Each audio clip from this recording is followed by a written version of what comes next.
साथ रहती थी। तो उस गांव में एक सुकन्या नाम की केशवलोमा नाम की एक गुड़िया रहती थी, युवती रहती थी। उसका घर वाला भूखे प्यासे को जलपान भोजन देने का हर समय प्रयास करता था, लेकिन उसकी आर्थिक व्यवस्था बहुत कमजोर थी। जिस दिन तथागत बुद्ध उस गांव में प्रवेश कर रहे थे, उस समय केशवलोमा के घर पर एक मुट्ठी अनाज भी नहीं था, आटा भी नहीं था, चावल भी नहीं थे। जो केशवलोमा नाम की वो युवती थी, उसके केस सुनहरी थे,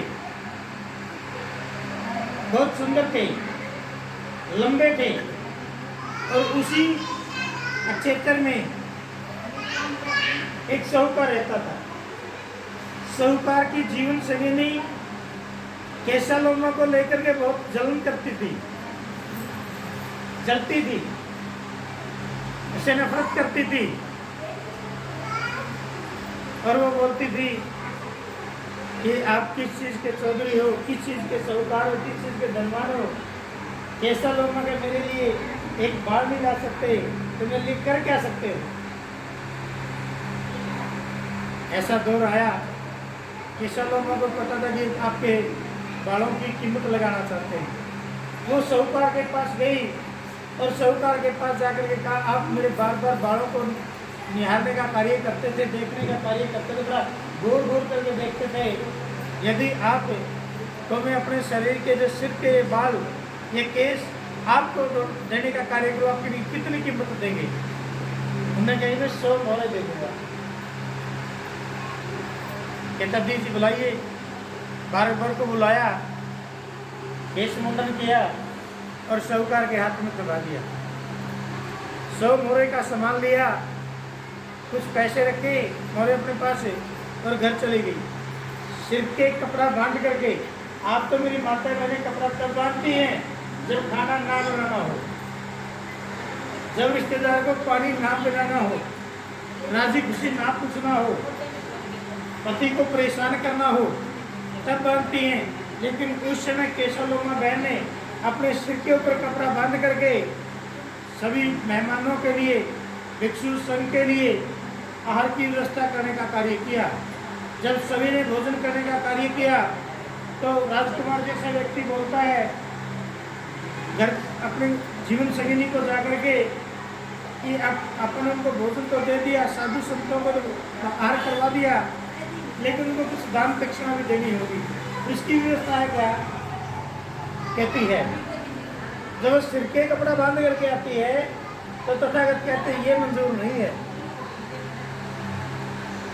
सिर के कपड़ा बांध करके, जब सिर के कपड़ा बांधा जाता है, किसी कार्य पर निपटाना होता है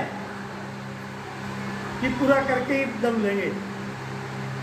आप एक कपड़ा खोल दीजिए तो मायूस हो जाती है। इसका जीवन साथी बोलता है कि आपने सिर के ऊपर कपड़ा क्यों बांधा? उसने उतार के बताया कि मैंने इसलिए बांधा। जब देखा कि केस नहीं है, कहते ये कहाँ गई? कहते ये जो संत आए ना, तपस्वी आए ना, साधक आए ना, इनकी भोजन की व्यवस्था में चले गए। और वो बात तथागत बुद्ध ने जब सुनी, देखा कि पहले इस बहन के सिर पर बहुत अच्छे केस थे, आज इसने केस ही डोनेट कर दिए, इन्हीं को बेचने का कार्य किया। ये बहन कोई नॉर्मल नहीं है, ये भले घरों की बेटी है। जब घर पे कोई मेहमान आए तो उसको जलपान भी ना मिले तो बुरे घरों की कहलाती है, और आए मेहमान का आदर सत्कार हो जाए तो भले घरों की कहलाती है। तो हमें कभी भी किसी भी सूरत में आए मेहमान के लिए तो दुदकाने का कार्य नहीं करना चाहिए। आप ज़्यादा नहीं दे सकते, थोड़ा दीजिए,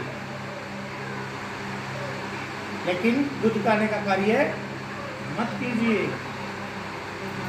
घर आशियाना का अर्थ भी यही होता है कि कोई भी आकर के आराम फरमाए, इज्जत के साथ, सम्मान के साथ, आदर के साथ। यदि सामने वाला गलती करता है तो अपने चुप्पी साध लो और उससे बचने का प्रयास करो। बहुत सारे फार्मूले होते हैं। आप शराब नहीं पीते, शराब भी घर में आ गया, उसको 100 बहाने लगा सकते हो। जलपान करा करके कि आप आए, अच्छी बात है, आप थोड़ी देर रेस्ट करो, हमने तो फलाना गाँव में, फलाना शहर में, फलाने कॉलोनी में, फलाने के घर में जाना था, हम तो शाम को इतने बजे आएंगे, इतने घंटे के बाद आएंगे। यदि समझवाना होगा तो समझ जाएगा कि आप कहीं दिक्कत में हैं, आप में कोई खोट है, इसलिए आपको छोड़ करके जा रहे हैं।